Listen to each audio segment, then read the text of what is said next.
So, good evening, everyone. Thanks for joining.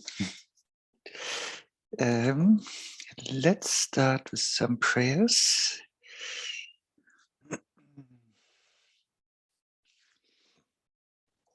So I hope you can see that.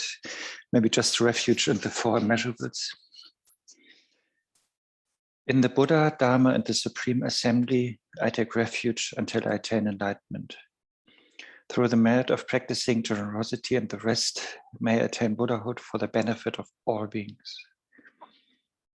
In the Buddha, Dharma, and the Supreme Assembly, I take refuge until I attain enlightenment. Through the merit of practicing generosity and the rest, may I attain Buddhahood for the benefit of all beings. In the Buddha, Dharma, and the Supreme Assembly, I take refuge until I attain enlightenment. Through the merit of practicing generosity and the rest, may I attain Buddhahood for the benefit of all beings. May all sentient beings enjoy happiness and the causes of happiness. May they be free from suffering and the causes of suffering. May they never be separated from the sacred happiness devoid of suffering. And may they dwell in boundless equanimity that is free from attachment and aversion. May all sentient beings enjoy happiness and the causes of happiness. May they be free from suffering and the causes of suffering. May they never be separated from the sacred happiness devoid of suffering. May they dwell in boundless equanimity that is free from attachment and aversion. May all sentient beings enjoy happiness and the causes of happiness. May they be free from suffering and the causes of suffering. May they never be separated from the sacred happiness devoid of suffering. And may they dwell in boundless equanimity that is free from attachment and aversion. Then one supplication to Buddha Shakyamuni. With skillful means and compassion, you were born in the Shakya clan. Unconquerable by others, you vanquished Mara's hordes.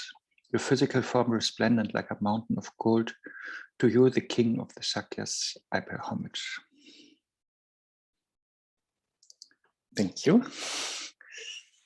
So, welcome to this Bodhicharyavatar class. I just thought, look, here, this thing that was posted by Siddhartha's intent on Facebook, this is exactly what we are just recited, you know, like how Buddha Shakyamuni was, what is it saying, was vanquishing the hordes of the Maras. So, I hope you're very well. And yeah, welcome to this endless discussion on patience here. It has been a while, but yeah, the Bodhicharyavatar is also dedicating many verses on patience, because Shantideva is saying it is, it's the best quality or the best practice or the best fortitude that we can have. And so patience is really like protecting our mind, and especially from anger or hatred, which is so destructive to our mental peace and happiness and to our good heart. So therefore patience is so important. And as you surely remember, Shantideva is going through many different situations in which we need patience. Basically, yeah, whatever unpleasant situation we are in. And classically, we can divide them in two, you know, an unpleasant situation can be either because we don't get what we want, or we get what we don't want. That's basically it, you know. And then then we react with aversion or anger or frustration or dissatisfaction. And so first we have to recognize that dissatisfaction or suffering, how Buddha called it in the First Noble Truth, and then here the main antidote in this chapter of the Bodhicharyavatar is patience.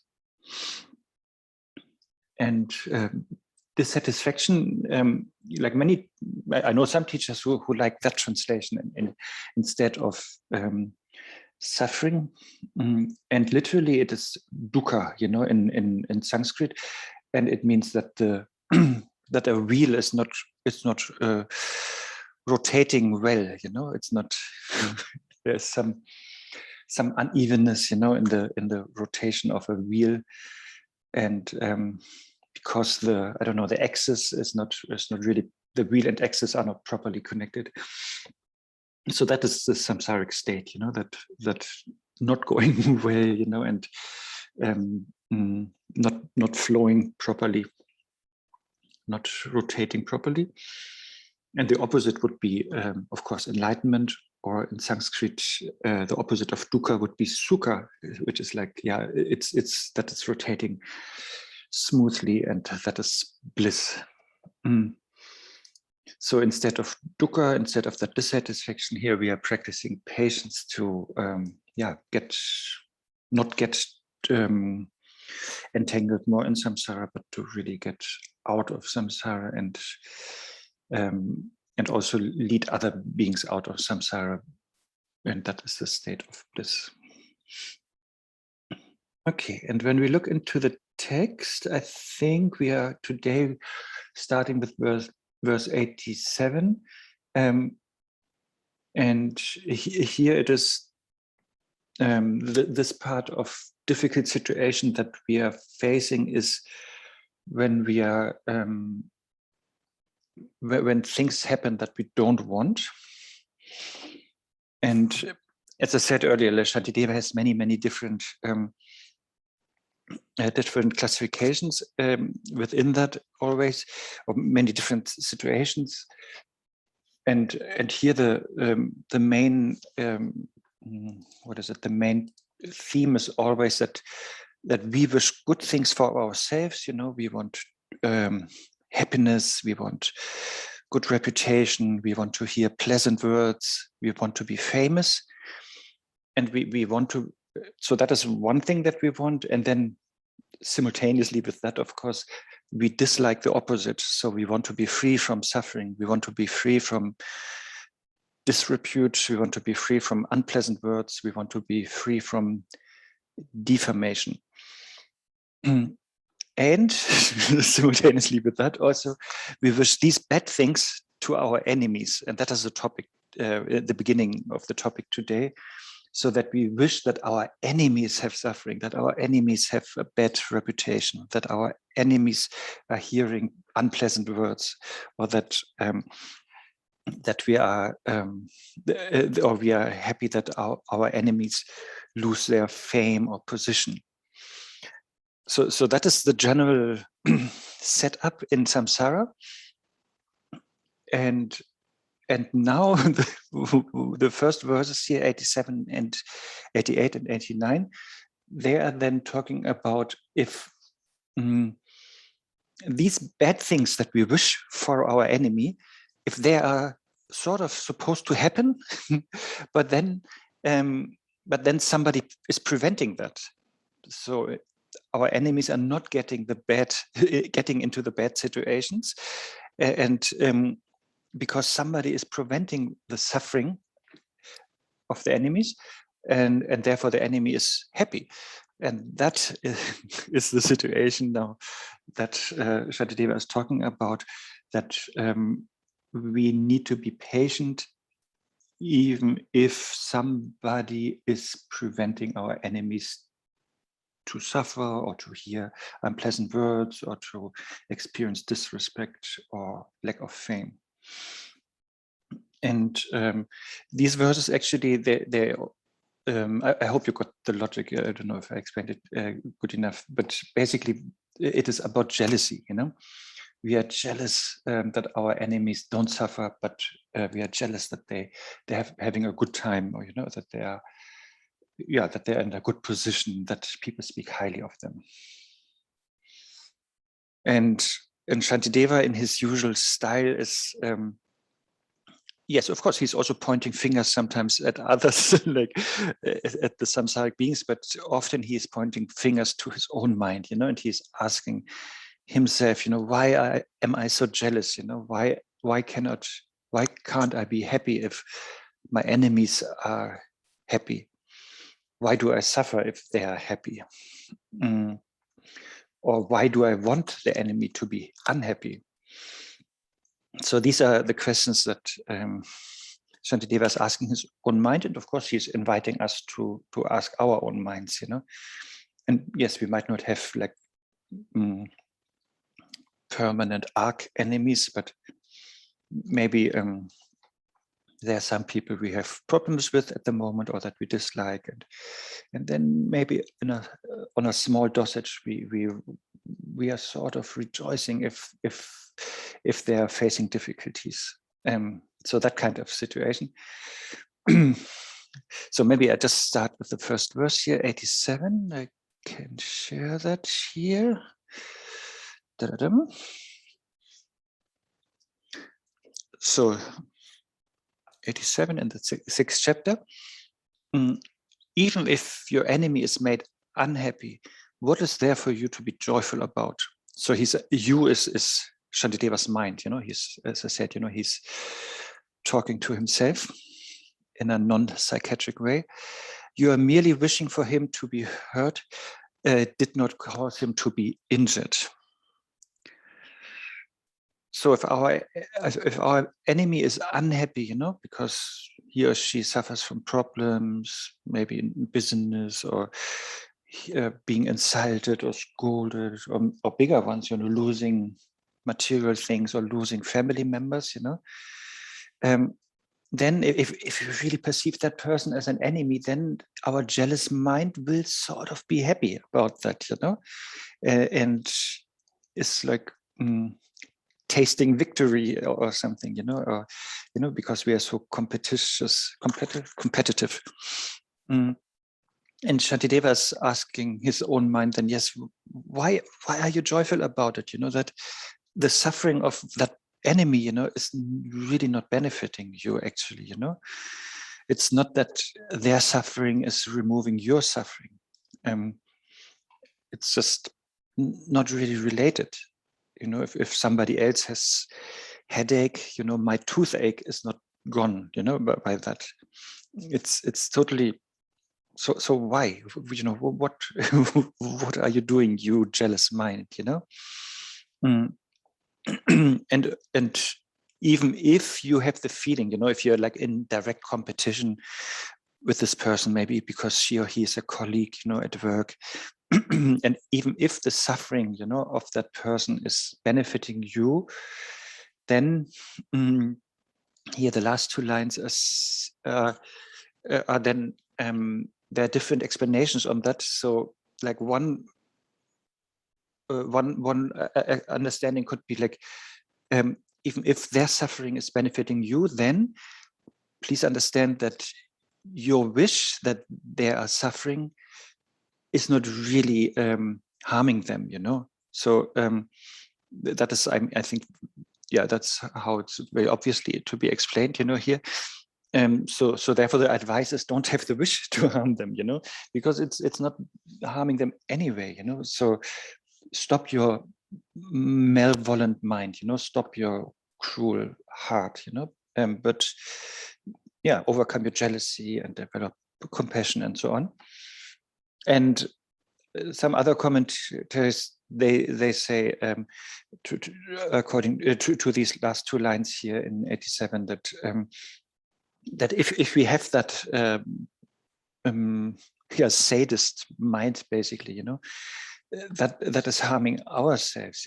We suffocate our mind. We make our mind blind, and we create distance to others, and that is basically mainly then bringing suffering to ourselves.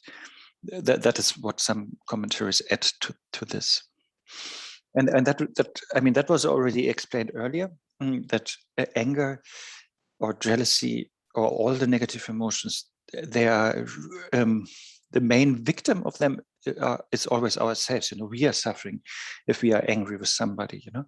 Of course, we might also hurt the other person if we scold him or her or beat him or her and so on.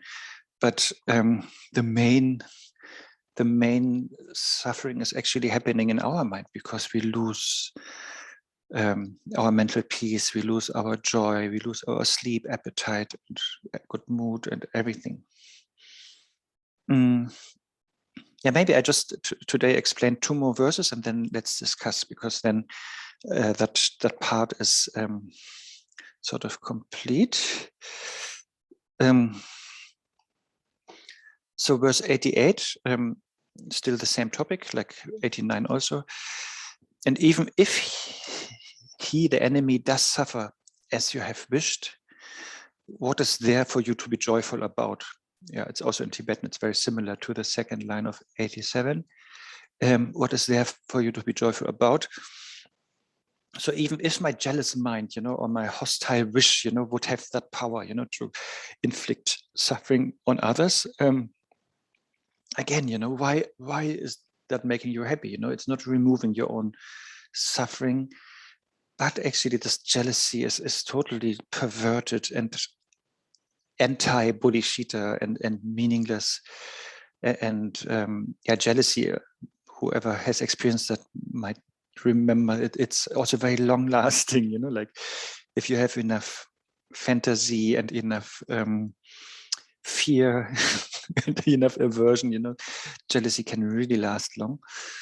And then Shantideva was saying, if you say, for I shall be satisfied, how could there be anything more wretched than that? So that the argument could be, yes, okay, jealousy or anger, yes, has a side effect on myself too. I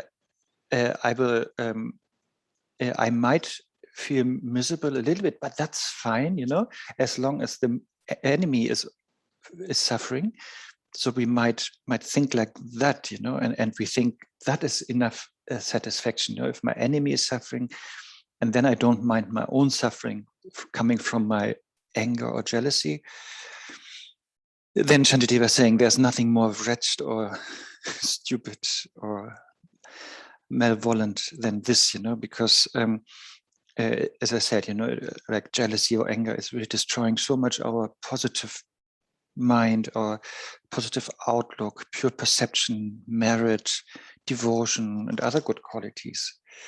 And even on a worldly level, like of course people will leave us, if we are angry and jealous, so we become lonely, depressed, and food will not be tasty anymore.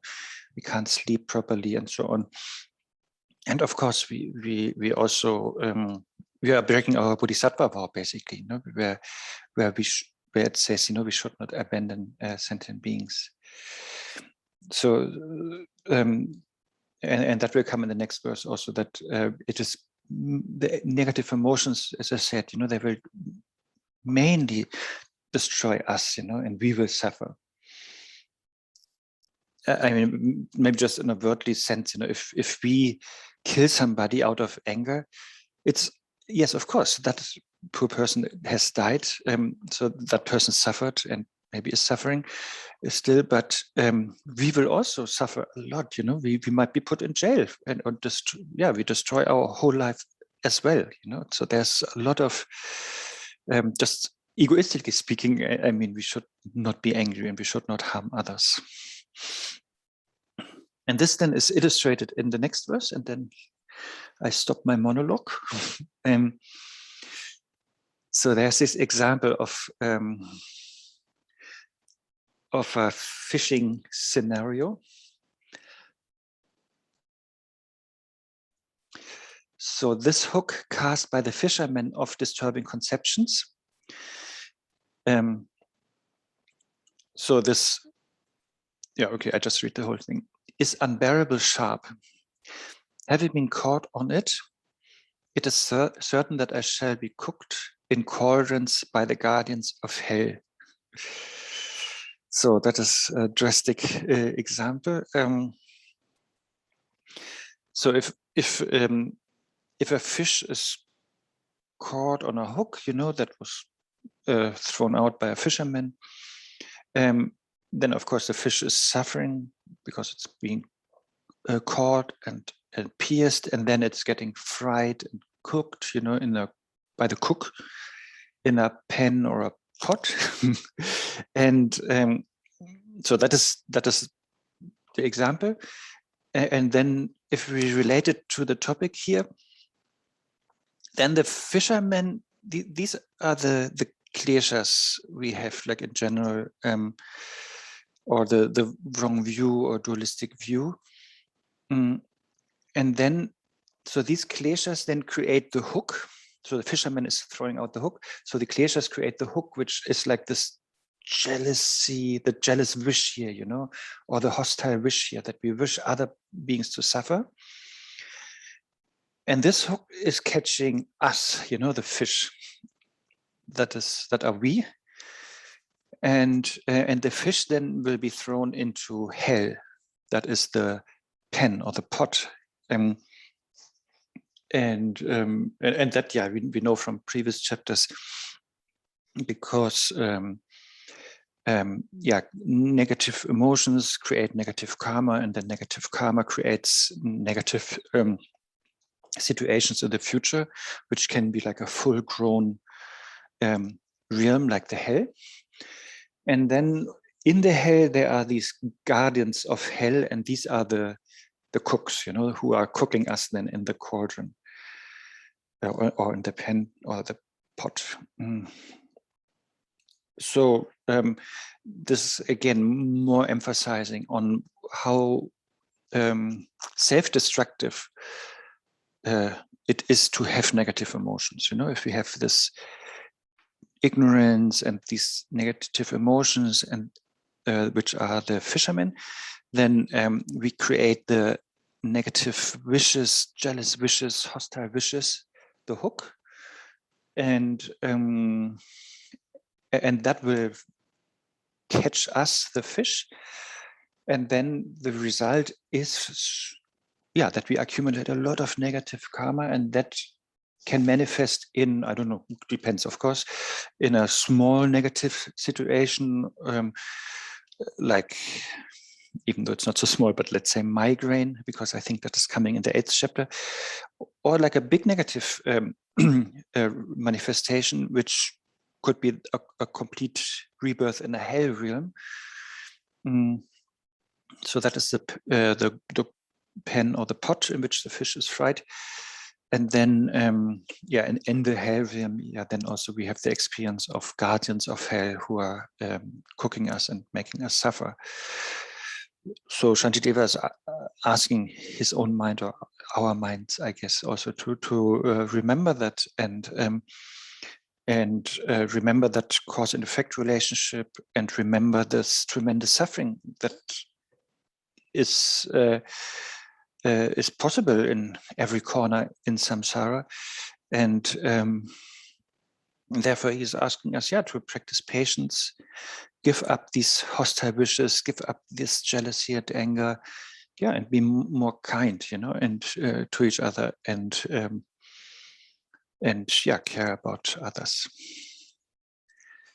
So that would be it about this topic. You know, these 3 verses are about yeah, how we deal if our enemy is having a good time, and especially if somebody is removing their suffering. What do you think? What did you say, Linda? I saw. Oh, I can't hear you. Well, I'm brand new to this group. Thank you very much for the share. I have touched on to Shantideva.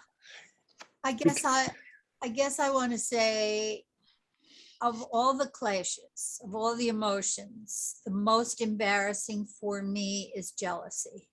I'll tell you I'm sad. I'll even say I'm angry or lazy or greedy, but I hate to say I'm jealous. I hate it. And so the way it manifests in my life is my main relationship, of which I have none right now. So I'm kind of free of it. It's very minor with friends and family, but if it's my guy, and it's kind of inherited. It was in my childhood, in my family. It's probably got deep roots, so I don't like it. It's very auspicious that I came here and this was your topic, because it is stupid. I mean, it's stupid to be jealous. Yes, that's what the comment. Thank you. That's what the commentaries say. It's stupid to be jealous, exactly. But please don't blame your parents for it. Because, yeah, of course, we learn from our parents, and but also, yeah, I think we have a lot of luggage from previous lives, of tendencies of being jealous. So, yeah. Well, I chose them, maybe. Exactly. Yeah, you came to similar-minded people. So it's gotten better, but it's not totally disappeared. So I don't know how to make it totally disappear, except not giving up, maybe. Yeah, it's a long journey. I mean, like only Buddha is really free from jealousy, and of course, the great bodhisattvas, they have overcome the big thing of jealousy, but there can always be small traces here and there, but at some point they will fade and will be overcome. But yeah, at the moment, it's our default setting in samsara, to be competitive and jealous, and it takes a long time because it's an ingrained habit that we have. Nevertheless, it is removable. Yes, it is. We can work on it. Yeah. What I'm kind of feeling, hope I can say this right, is it almost feels like I'm protecting my ego by being mad at that other woman, say. And I've restrained from ever saying anything bad, but I would feel it like, oh, she's not that good. And I want to tell my partner, but I don't. But it feels like I'm protecting myself or making myself better so they won't leave me or something like that. I have to look at it more closely, but I don't have a relationship, so oh well. Yeah, so at the moment it might be more dormant and not activated. Yeah, and it's a fear if I get in a relationship. I don't want feeling. So anyway, that's my share. Hello, everybody. But maybe it's also a good thing, because in a relationship, sometimes the emotions are so strong that they are overwhelming. And maybe also now as a single person, could be still moments of jealousy, and they're maybe more workable, because they are smaller. Like, for example, if you have your best girlfriend and she is sharing something with another third person, but you think, oh, she should have shared it with me. So maybe there's also some jealousy coming in, but on a smaller dosage. So maybe then that allows you to have more space and insight into it, Yes, I'll remember that. Thank you. Anybody else on something that Shantideva has said here? Gayatri. Hi, Arne. Hi. And hi, everyone. Thank you so much for having me. First time I'm joining the group. So I think I missed the earlier teachings. Sorry about that. But I just wanted to say about jealousy is it's something that I used to feel a lot, more in terms of feeling left out, feeling that good things are happening to other people, but not to me. And I think the process of Buddhism and meditation helped me a lot in that, because what it did is it moved my focus from what other people have or don't have to what I have and what I want. And the more I think the sense of self gets clarified, the path that you are on, you realize that, and as I think especially as we study the aspects of Buddhism, like, the interdependence or karma, or, you realize that you just see other people as being happy or what they have at a very surface level. And sometimes that's what we show people is not actually what's going on. And when you kind of realize that everything is interlinked, everything is interdependent, and we are bearing the fruits of our own past actions that we may be not mindful of, then you don't really want something that's not meant for you. And I'm not saying it's, or as you said, none of us are completely free of it. But I think we come to a greater understanding of why I don't think I have the things I have and why I have the things I have. And you become a little bit more responsible for your actions and your future outcomes. So I think that has helped me a little bit in the sense of I have friends who have good things happening to them, and I realize that their things are happening to them because of a certain progression of their actions, intentions, causes, influences. And it's like a snowflake or a fingerprint where no two things are exactly alike. So I will not have the same outcomes as another person. So I just think this whole process, it's difficult to wrap one's head around it, but once the deeper you get into it, and I'm grateful for your sharing these kind of teachings and explaining them, because the more one gets steeped into it, one realizes that we are each unique in that way. And therefore, our outcomes don't belong to others and others' outcomes cannot belong to us. If that helps anybody. Thank you. Yeah. I also just now I'm not now, but these days I'm in a discussion with Tashi Coleman, in case you know him, and he gave a nice example in a totally different context, but I think it fits to Gayatri's thing. So that we have. Normally I say we are living in different worlds. Like it really doesn't matter how physically close we are, but we experience, of course, exactly the results of our own karma, causes and conditions and so on, even though we are in the same room. And the example that Tashi gave, but it was another context, was like when he was in Halifax driving with Tsongtse Khyentse Rinpoche in a train, then for him, Tsongtse Khyentse Rinpoche is the Buddha, and for him that is like the Buddha field, that is a special moment and situation. But then for the other passengers in the train, they have no idea, they might even bump into Rinpoche, in the train. And so really like being super close. But for them, it's just an ordinary, normal gray work day, and without any deeper meaning and so on, so and yeah, it's also true here. I live in a house with, I don't know, 20 people, maybe, in each one in their own apartments. Yeah, and we live so closely together, but we have so different lives. And therefore, I think it's like really meaningless to compare oneself constantly with others, even though of course I do it, but I tame it, like Gayatri was saying, it's meaningless, and we all get what we deserve anyway, karmically speaking.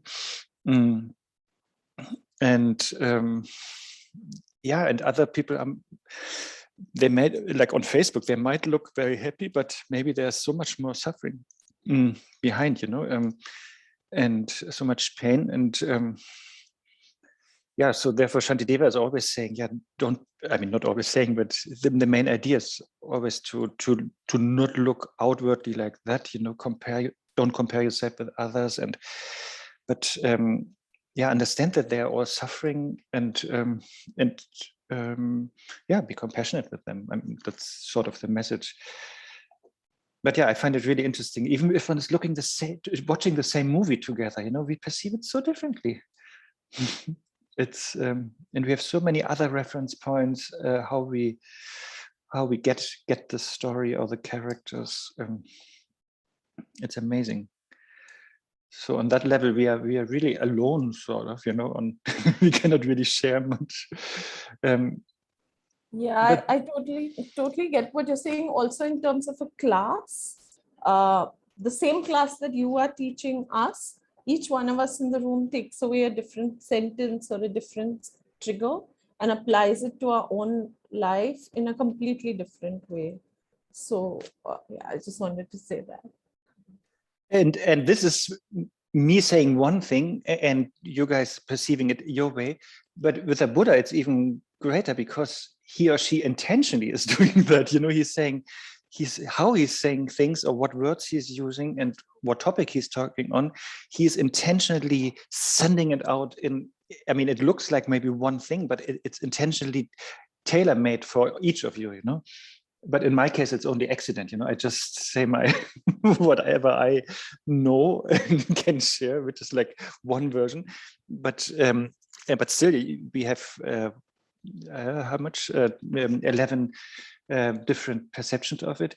But with the Buddha, that is even much greater because he or she is like intentionally sending out these 11 versions at one moment and in all different languages at the same time. So it's like even more inconceivable. Yeah, that's an interesting topic. I find always how yeah, everything is so subjective and based on one's own capabilities or inclinations and perception. Ishani. Hello, Arne. Hi, everyone. So good to see everyone. So I was thinking, Arne, with these 3 stanzas, you know, I really appreciate how Arya Shantideva, he's kind of attacking in a way the ignorance we have, because, you know, we have a certain idea, I feel, of what leads to what.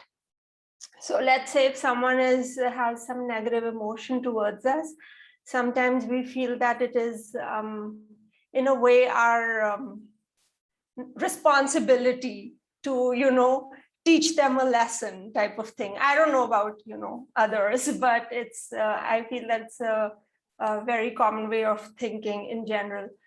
So I think like just by kind of saying, okay, like I think it was the 87th stanza where he says that it's not like if you inflict harm, it's actually wish them harm, it's actually going to result into harm, right?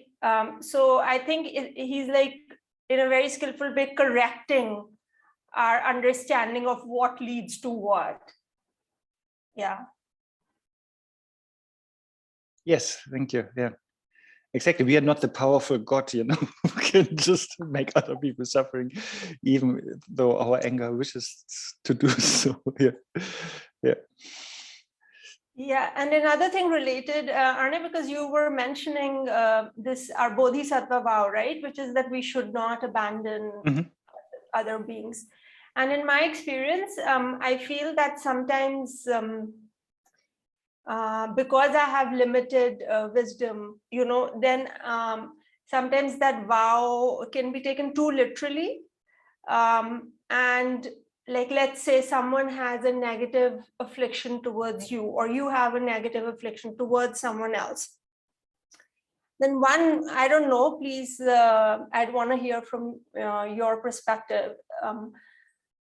What one skillful way could be is just separating yourself from the situation so that this person and you do not have as much interaction.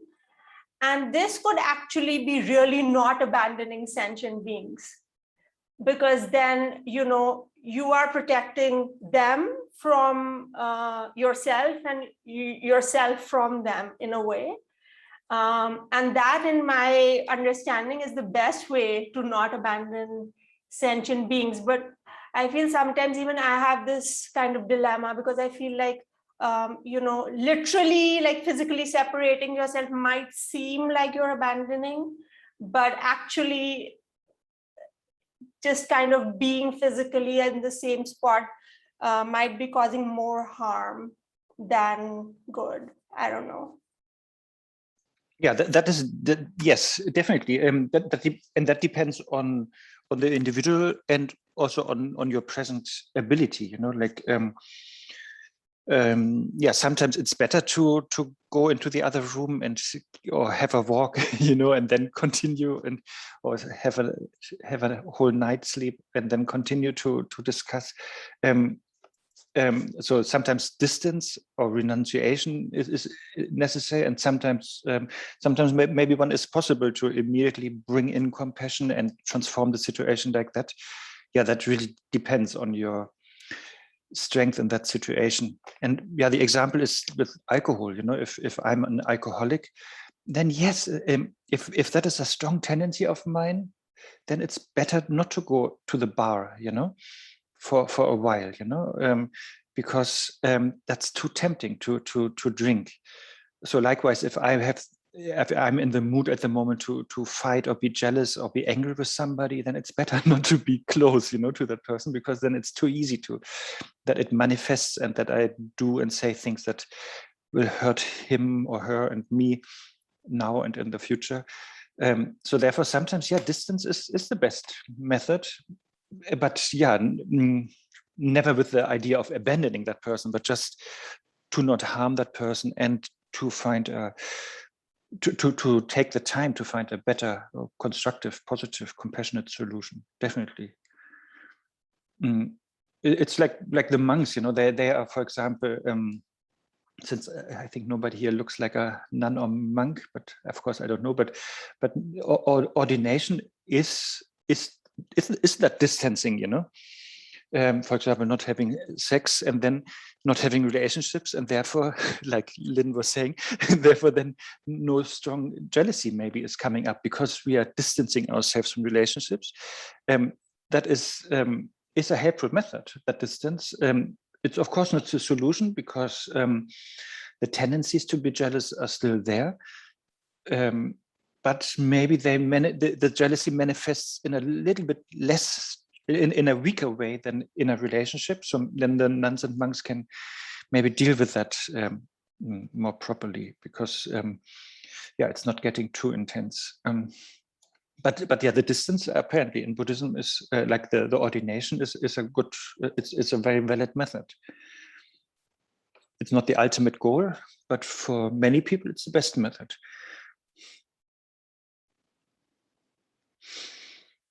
Thank you, Arne. Thank you.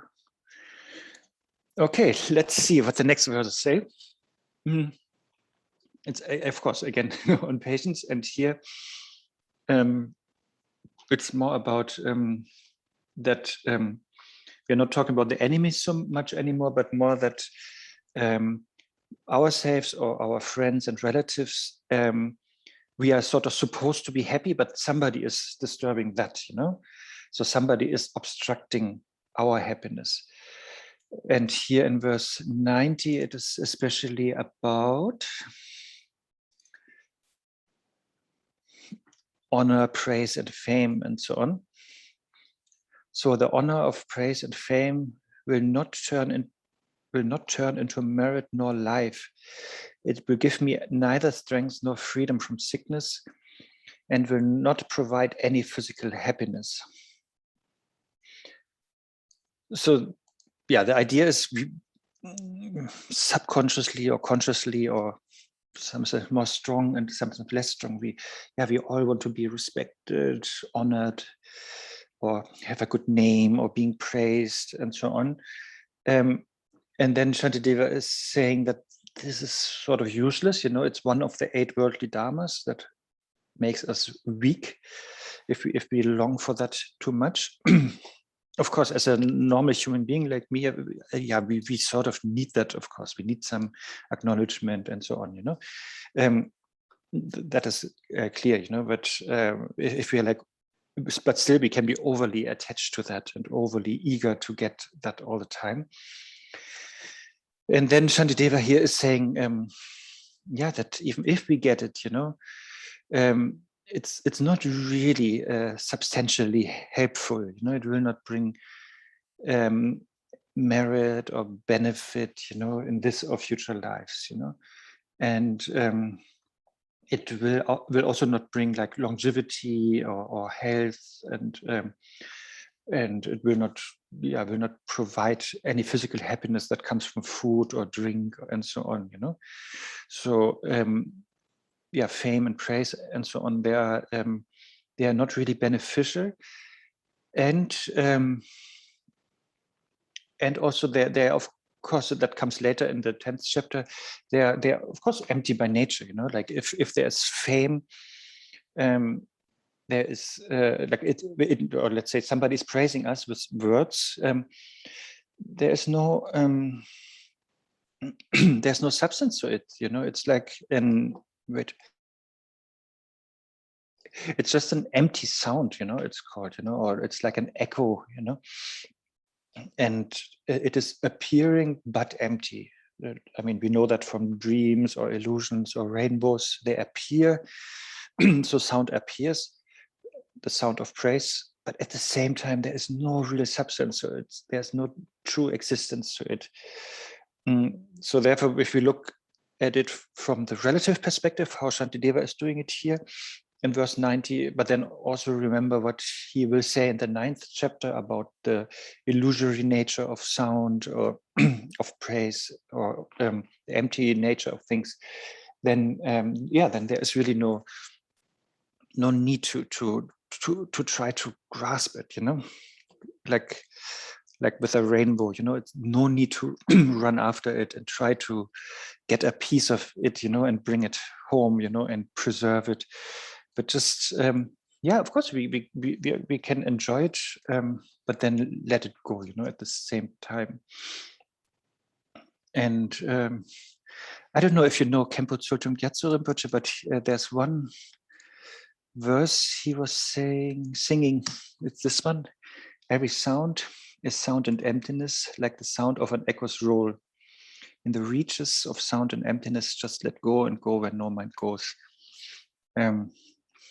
There's also a nice melody to it. And but the idea is it's just like an echo, you know. You can hear it, but it's not really there, you know. And as I said, we of course we need some encouragement, we need self-confidence, you know, we need acknowledgement, yes, but as always, it's just a question of the right dosage, you know. If we lack self-confidence, then it's good, and we should appreciate the praise, but we should not use the praise to get arrogant, you know, or looking down at others, you know, or we should not use praise and thinking we are better than others. That is not the aim, you know. But if we get praise and acknowledgement, that's fine. But not spend our whole life to get more of that. That is also coming later, you know. Some, I think in verse 92, that we do so many stupid things just for the fame, for example. Maybe I just. Galaxy A3 is saying hello, and I say hello too, but no idea who's hiding behind. Could be a human being. Okay, 91. So where are we? Here. And if I were aware of what held meaning for me, what value would I find in these things? If all I want is a little mental happiness, I should devote myself to gambling, drinking, and so forth. And Shantideva is talking to monks. It's applicable, of course, to everyone, but I think it's especially funny that he's saying that to monks. So the beginning of the verse.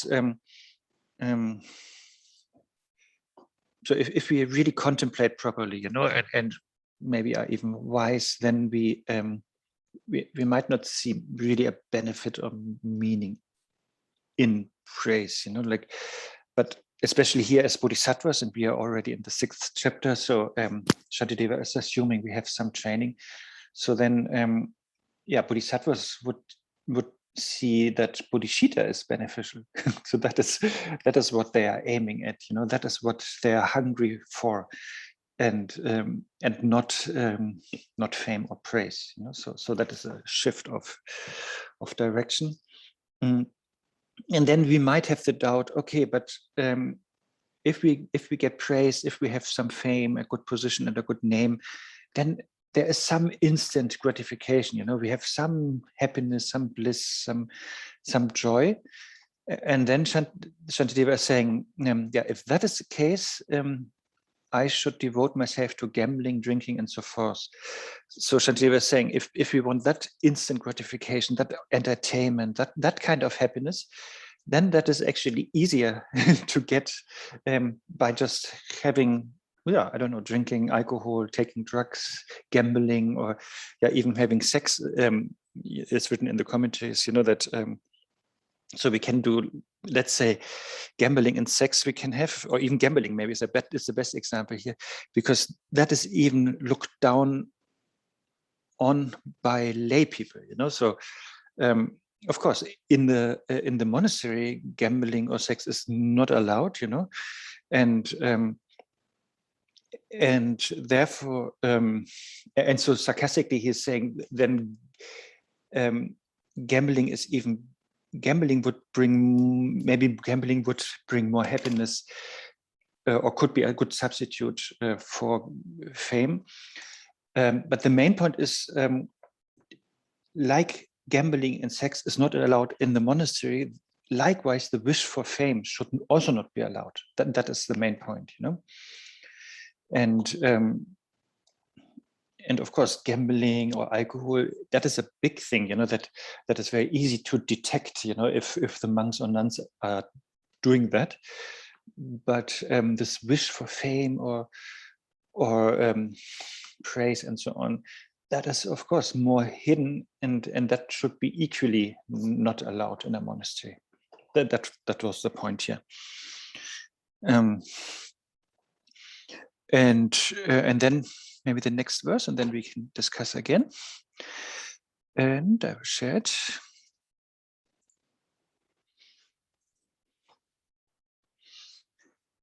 If for the sake of fame I give away my wealth or get myself killed, what can the mere words of fame do then? Once I have died, to whom will they give pleasure?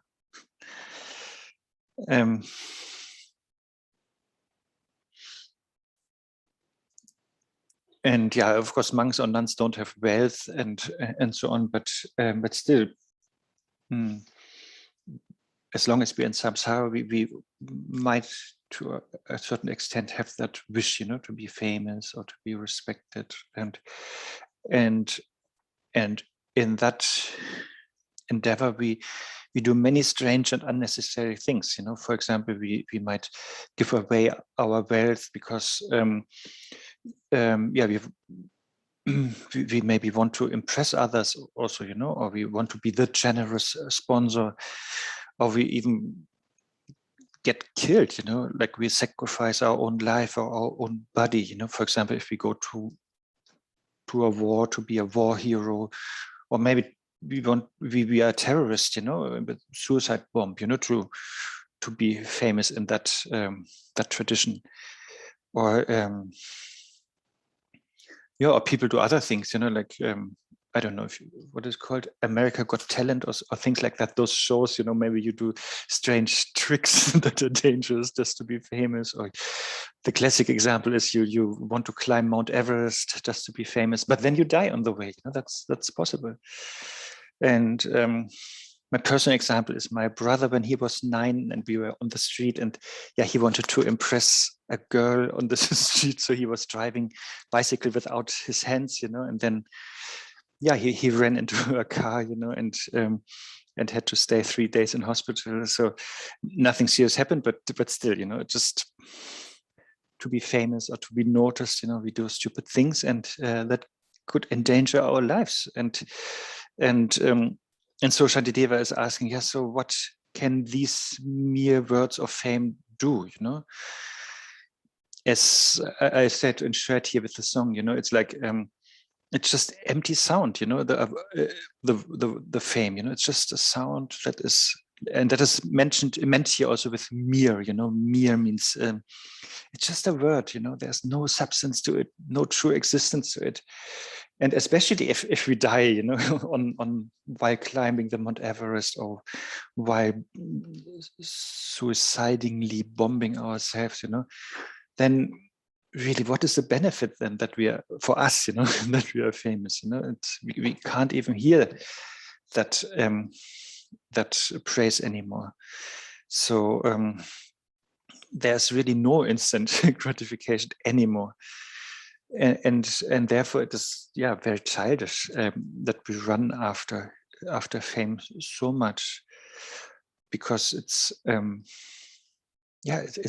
really, it leads, it makes us do stupid things, and it's not really helpful.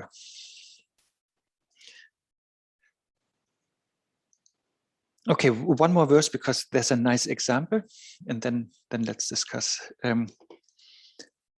So when there's, I'm not sharing it, right?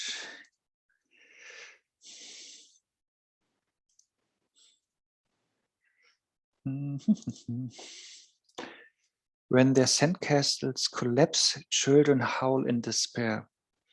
Likewise, when my praise and reputation decline, my mind becomes like a little child.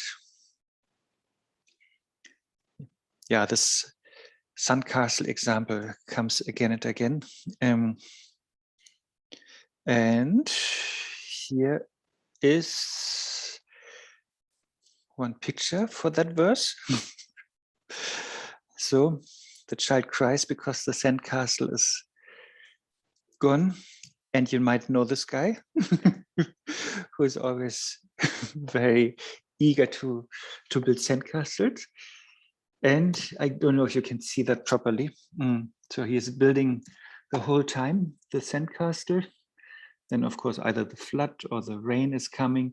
And then in the end, the sandcastle is gone. And he's saying, there's a lesson to be learned here somewhere, but I don't know what it is. So, but Shantideva knows the lesson. So poor Linus. So here the idea is, Shantideva is quite often, also in the 8th chapter, is comparing our mental state like childish, I mean, he's doing that here already, but in verse 93. He's not looking down at kids, but just how parents see children building a sandcastle over many hours, and the last one of Linus was so big, as you have seen. So he played there, I guess, the whole afternoon. And then the children get, I mean, it's obviously impermanent, obviously it's not a real castle. It's obviously just an appearance of a castle. But nevertheless, a childish mind is then developing attachment to that castle, and want to have it permanently with them, and then because of that attachment, therefore, when the rain sets in or the flood is coming, then the child is suffering, and that is so unnecessary. That is the point of the sandcastle example.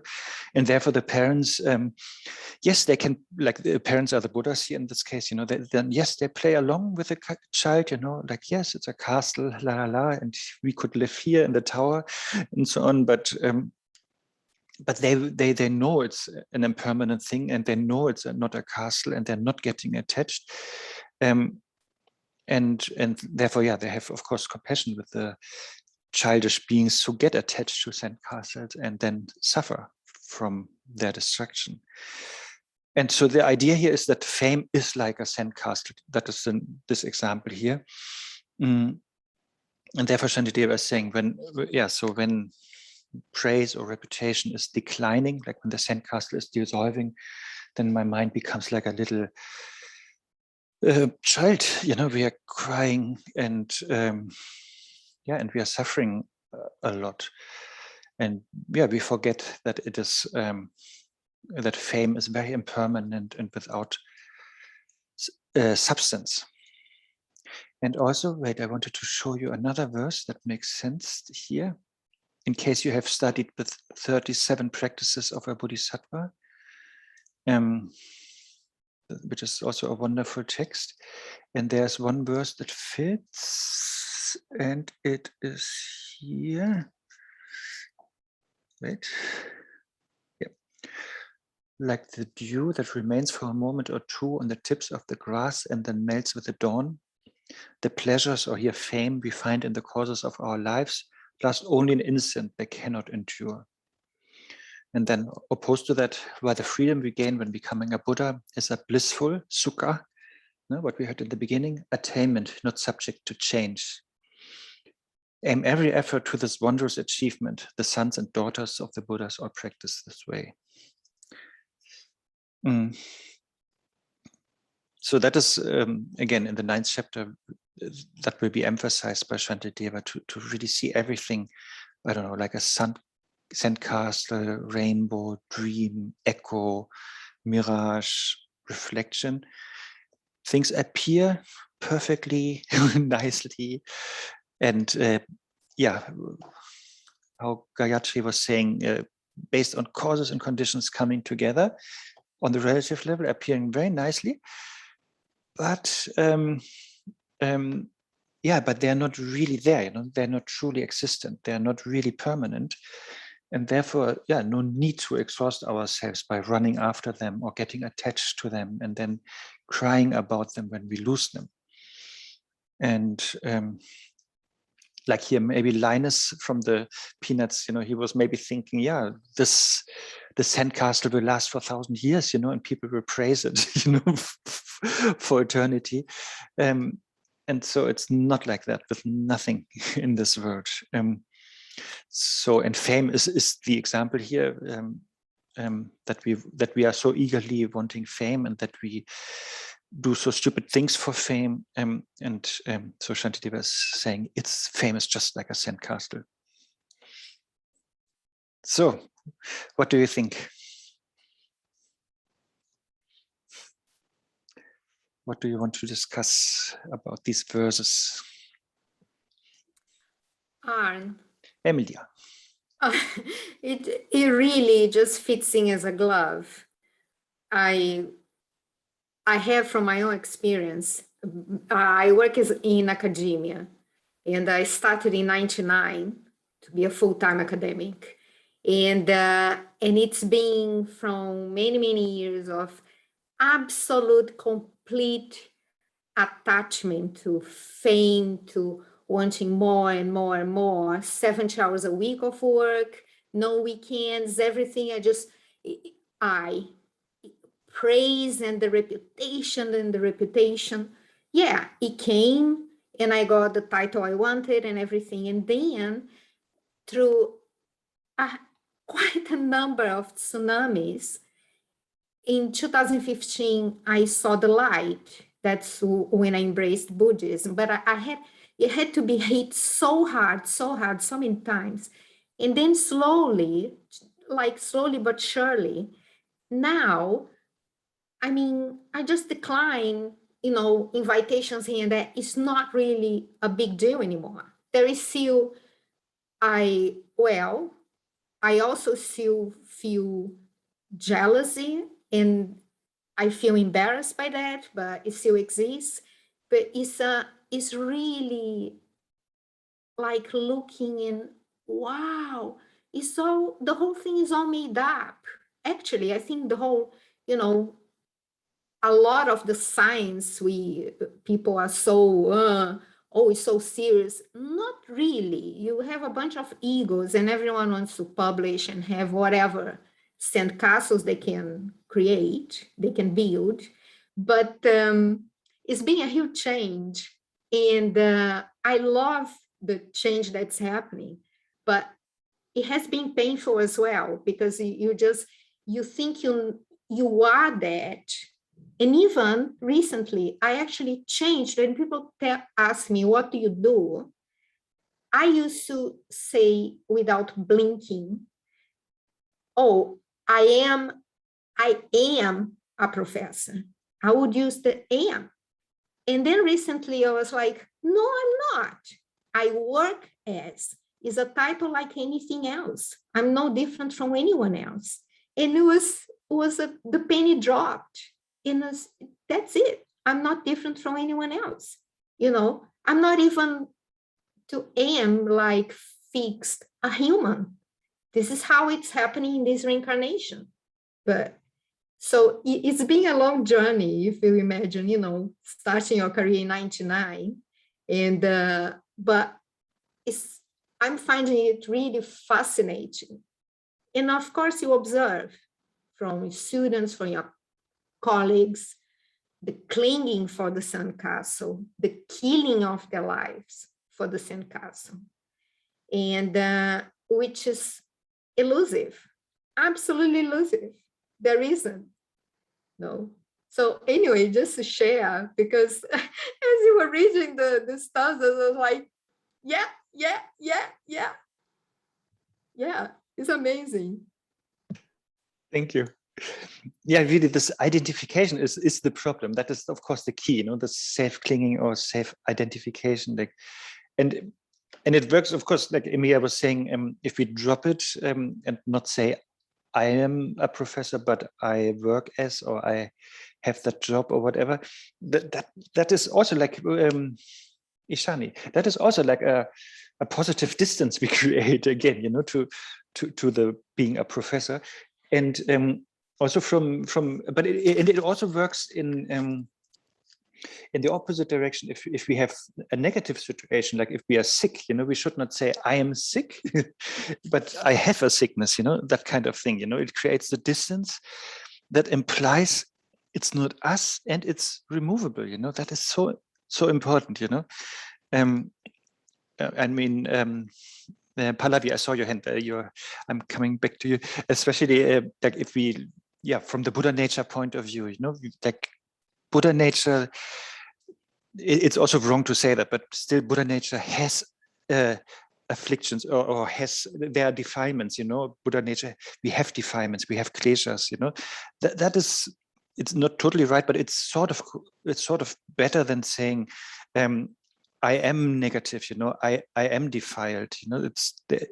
It's just a temporal thing, an adventitious thing.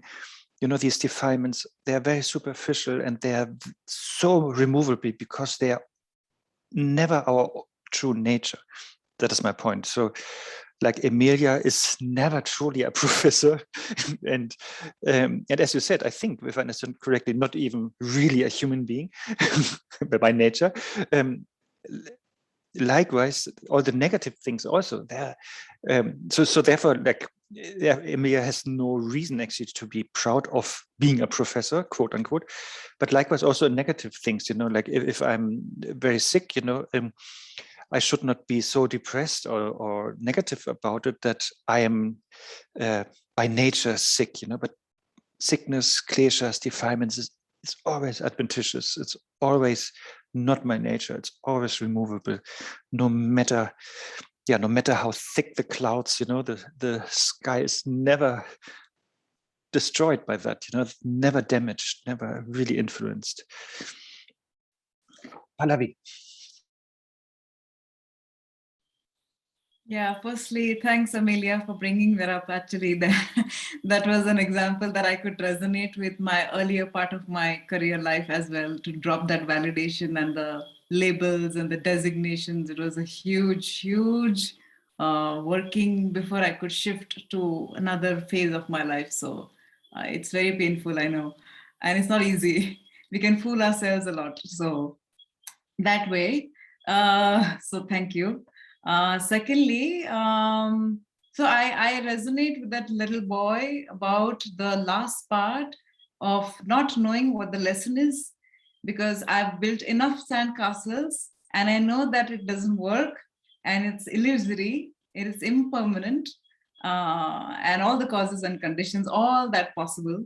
But my attachment to not knowing about what the lesson is. I mean, I really don't know sometimes. I mean, I might sound naive and stupid or ignorant, but I don't know. So how does one find that? I mean, because there's nobody to tell you. And yeah. But I think you are talking about a deeper level for this young boy. Linus is his name. For him, he doesn't understand that a sandcastle is impermanent, and therefore he is so attached to it, and therefore he is suffering so much. But that part you understood, right? So that lesson you have learned.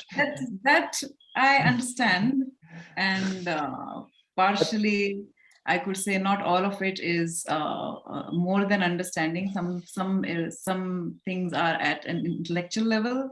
Some things are more than intellectual level, of course, at by heart. But yeah, I think if that question makes sense about because he's trying to find out what lessons are these. Maybe there's something more to the lessons that I'm ignorant about, but how do I find out? Yeah, exactly. Yeah. But yeah, I was only trying to say that lesson you got, but then of course, when I'm in whatever situation, there can be so many lessons or. Yeah. So I know there's a limited understanding to my lessons as well, is what I'm trying to say, like 1, 2, 3, 4, 5, but there may be a 6th lesson. Exactly. Yeah. But how do we find out? How do I become, aware of it? Yeah, and that is, yeah, of course, that is super difficult. I just, for example, when I do whatever project I do, and then obstacles come, what is the lesson here? Shall I say, okay, obstacles come, that means maybe it's not a good project, so maybe I just stop it, Or shall I see it like, because that is also a Buddhist way of thinking, so many obstacles come, that means the project must be good, so therefore I should even continue stronger, So just like that, what is the lesson if an obstacle comes? That already is like you can go totally two different ways. So therefore, generally, I would I try in my life. I try to see the lesson maybe is always to go against my habits, that kind of thing. If I'm a quitter, then if obstacles come, then I should go stronger and try to finish the project, But if I'm somebody who is, I don't know how to say that in English, but if I'm too stubborn, maybe, and always do things like, even though all the signs are against it, then maybe I should learn to let go, Does that make sense? Or was it too self-absorbed? but generally, yeah, another example, if I would shout at you, and you so what is the lesson here? Are you supposed to accept it? Is that what you need to learn, to accept it and be patient and kind? Or maybe is that a lesson for you to learn to stand up for yourself, and shout back, so therefore I think I would stick to my original answer, like check whatever your habit is and then go against it, So if your reaction would be to be too understanding and empathetic with me, then yes, try to stand your ground, and the other way around. I saw Gayatri and Marlene, but Pallavi, what do you think? Yeah, I think it's a combination of all the things that you said. It's not like one answer, but standing the ground, then cutting through your own habits. Yeah, that's the most important, cutting through the habits, and also standing the ground and questioning. I call it assertiveness, but yeah.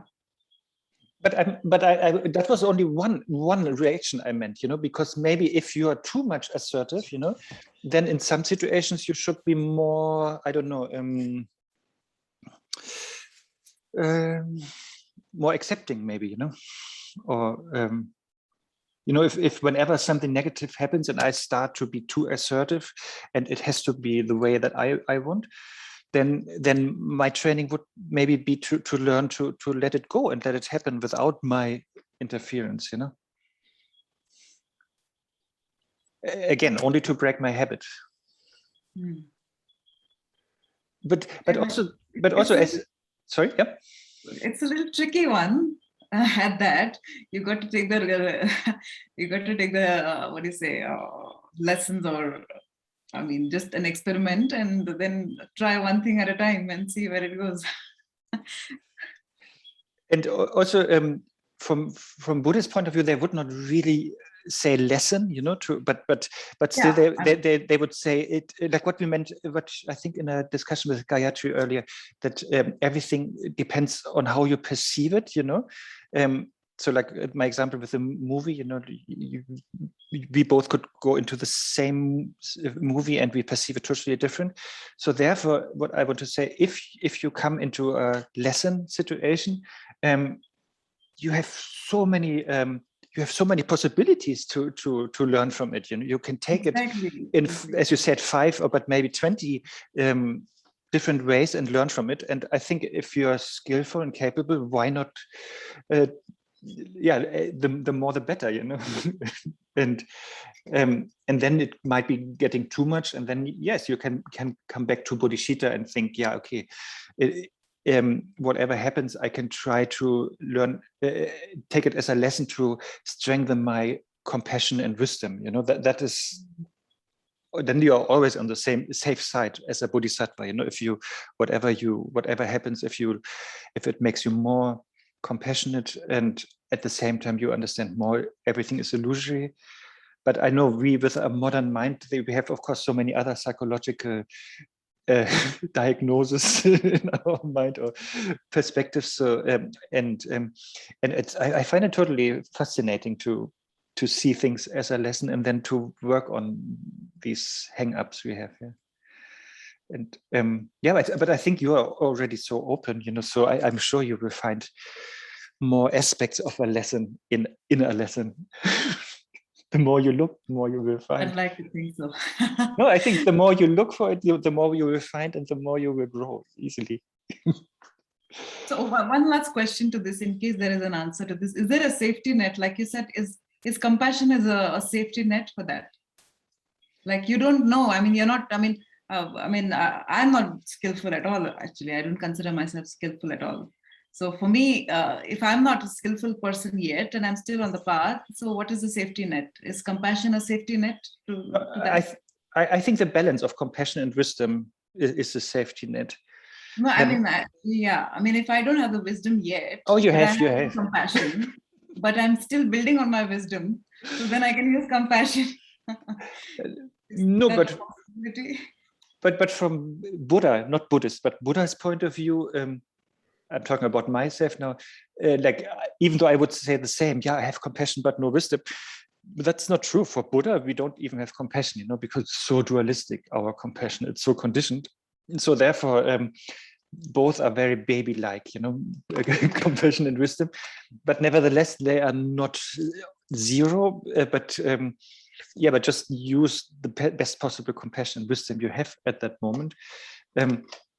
But then, yes, as a safety net, so as a lesson, so when there is a difficult situation, yes, then like I can use it to train in compassion. But then compassion is of course tricky, because we also have to be compassionate with ourselves. And then the question is, is it, so should we think more about the others or ourselves? Yes, then in the mind training, more about the others. But maybe we could just say generally, like, if we are in a situation, then think about what is best for the majority, you know, that kind of thing, and what is best for the long run, opposed to for the short-term benefit. And so what is removing more suffering, and maybe, and then with the wisdom, you know, what is maybe, with the wisdom, then it helps you to decide what is more beneficial for more or for the long run. And then for your own sake, if you are able to see things as a dream, you know, if you in whatever lesson, that is half of the rent, we say in German. I don't know if that makes sense, but it's like already half liberating, you know, if you can not only think but feel it's just like a dream, you know, then that makes it more playful, the whole lesson. Yeah, thank you for that. Okay, Gayatri was raising her physical hand earlier, and then Marlene with her virtual hand. Does Malina want to go? Since I've already spoken today, I don't want to take up everybody. No, if you have to say something in the context of what was just discussed, it's good to you to talk. Okay, thank you. Yeah, we have time for both of you. Okay, thank you. I just wanted to share, something because that I thought might be helpful to others and to answer Pallavi's question also. I had taken a question to one of my Buddhist teachers. Ani, you might know her, Asha, right? So I'm a writer, so I had written a book. And the book was, there were newspapers were refusing to review it, and there were a lot of obstacles coming up. And here's the tricky thing about fame, right? And we may not crave fame. We may not be like, I want to be famous, but we want the things that we do to have a good path, right? And we see that as a sign of its success. We think that if I've, say, composed music, or if I've made a film, or if I've written a book or created something, it should do well. And we take that doing well as a sign of its goodness. That if it does well, then that means I have done a good job. So it's kind of difficult to separate fame from that. Because if you've done something and nobody reads it, then what was the point of creating it, right? So anyway, I went to my teacher with this, and she gave me a beautiful lesson, which I just wanted to share. And my complaint to her was, but I just want this to be useful to others, because then I think that is my bodhichitta, that is my path as a bodhisattva, is what I create must help another. And if nobody will review it or put it out there, what do I do? I'm blocked. And she said something that really made me rethink. She said, you think that the way of your book helping people is that they should read it. But for the reader, she might be looking for papers to line her shelves, and she might say, oh, this is nice. Let me use these papers to line my shelves. And it's very useful to her. So you don't get to decide what the usefulness of what you do is for another person. If your aim is to serve somebody through what you do, then you have to just create it and release it and let them use it in the way that it works for them. It can be to wrap lunch, it can be to line a shelf, it can be to soak up, something that is spilled. It doesn't have to be the way you define that it should be useful or purposeful to somebody else. And I think that that's a huge lesson also in our ego. A lot of you have spoken about academia and needing fame, and writing is a similar profession. In all our individual professions, we hope to be successful in that way. And I think when we realize that our ego defines in what way we are successful, when we step back from that ego and allow others to define it, that helps us considerably. And to me, that was the lesson that, I think Pallavi was looking for, that when that sandcastle is destroyed, what is the lesson here? For me, the lesson was that, my ego is too involved in defining the way success happens. So just offering that in case it's helpful. Thank you. And Marlene?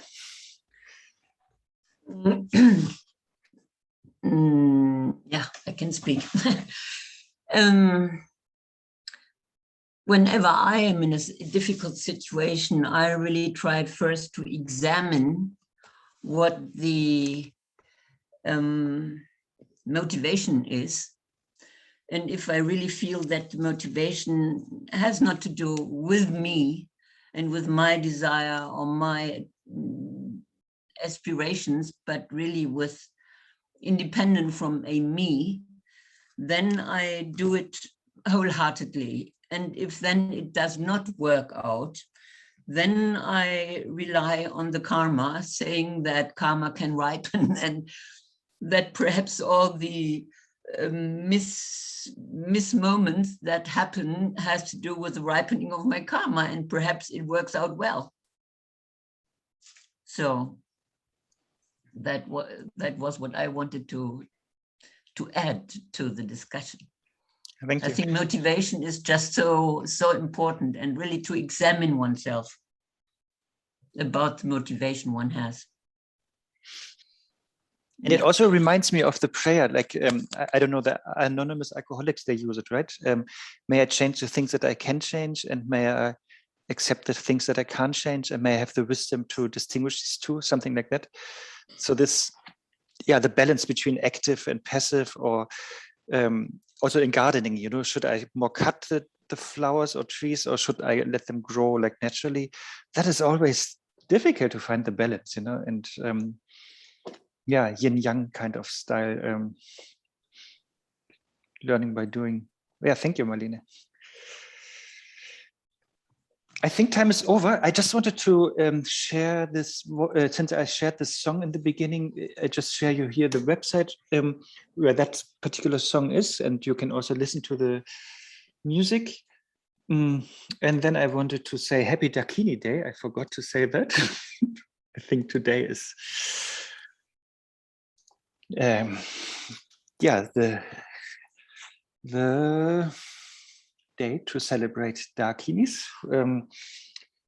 the beings who abide in wisdom and or who glide through wisdom, like that's how they're called, Kanjol. And yeah, thank you so much for being interactive and sharing. And let's also share the whole thing now with all sentient beings in form of a dedication. And here, of course, we don't exclude anyone. And yeah, really everyone, doesn't matter which species, gender, color, and also doesn't matter if they're good or bad, you know, we share with all of them, and I guess the bad ones need it more. So here it is. Oops. By this merit, having attained omniscience and defeated the enemy of wrongdoing, may I free all beings from the ocean of existence with its tumultuous waves of birth, old age, sickness, and death. And then one prayer for the long life of the teachings of the Dharma by the great Shenton Master Dorpopa. May I, in each and every lifetime, carry the weight of Buddha Shakyamuni's teachings. And if I cannot bear that weight, at the very least, may I be born with the burden of thinking that the Buddha Dharma could wane. Okay, thank you so much, and hope to see you soon, and take good care. Thank you. Thank you. Thank you. It was so good to see everyone. I missed you all. Thank you. Thank you so Bye. much. Bye. See you.